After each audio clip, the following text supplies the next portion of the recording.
Good evening. My name is Erica Ross, and in this speech, I will be explaining why minimum wage increases are able to negatively impact our economy. There's been many studies over the years that indicate that minimum wages increases do negatively impact our employment effects. For example, if you really think about in the past, when the when the Fair Labor Act was initially signed in 1938 by President Roosevelt, as according to Mark Wilson, the minimum wage he started with was $25. That's not even 100 years ago, and yet here we are in 2016 looking at a minimum wage increase of up to $15 an hour in New York City and parts of upstate New York by 2020. That's a little over 4 years from now, and most people are right now are making about $9 an hour. So they're looking at about a $6 increase in just under 4 years. That's going to negatively impact our economy in many ways, because in order to recoup that cost, the employers are going to need to increase the cost of their goods. They're going to reduce benefits. They're going to, in some situations, even cut down the number of employees that they have at any given location. The more you cut employees, the larger the population of unemployed people are going to be looking for benefits from other locations, such as welfare, Medicaid, other situations, which is going to increase the tax burden on your working citizens.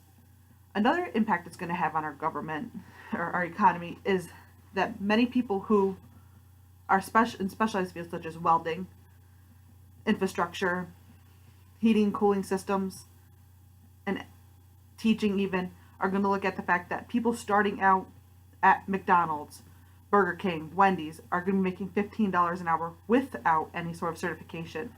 And yet, if they're starting the same entry level position at $15 an hour in a specialized field, they're not going to want to spend the time and money to get that.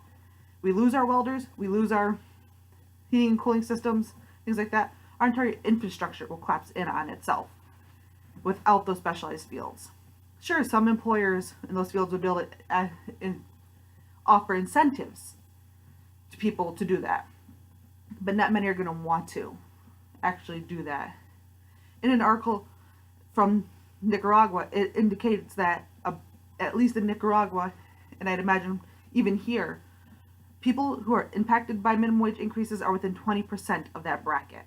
Whether that's an increase in employment rates, which is unlikely due to the fact that to increase the people, it's going to increase the cost of the business. So you're more likely to see a negative impact on the employment rates.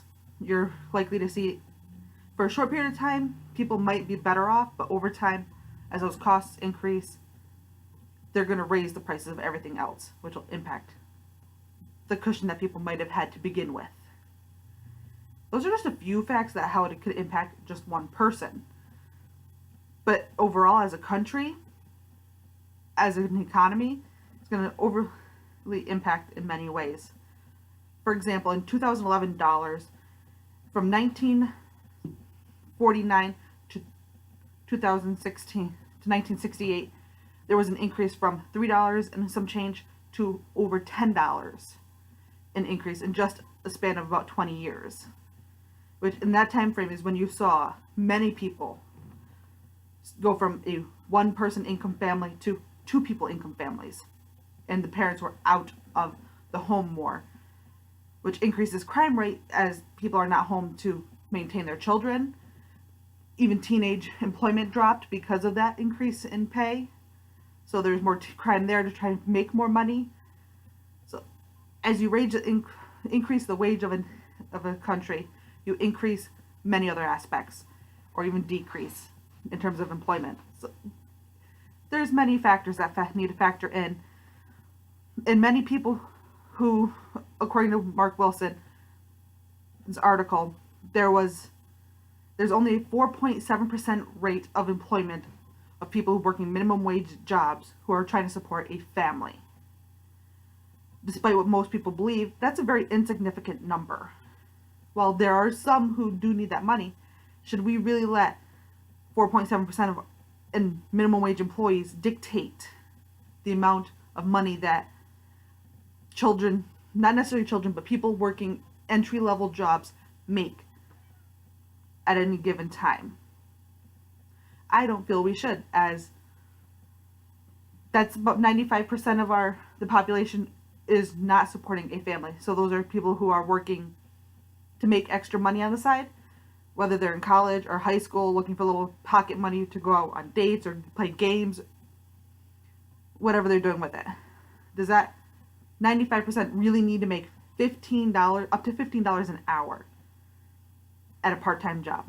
The decision is yours. Thanks. Have a good night.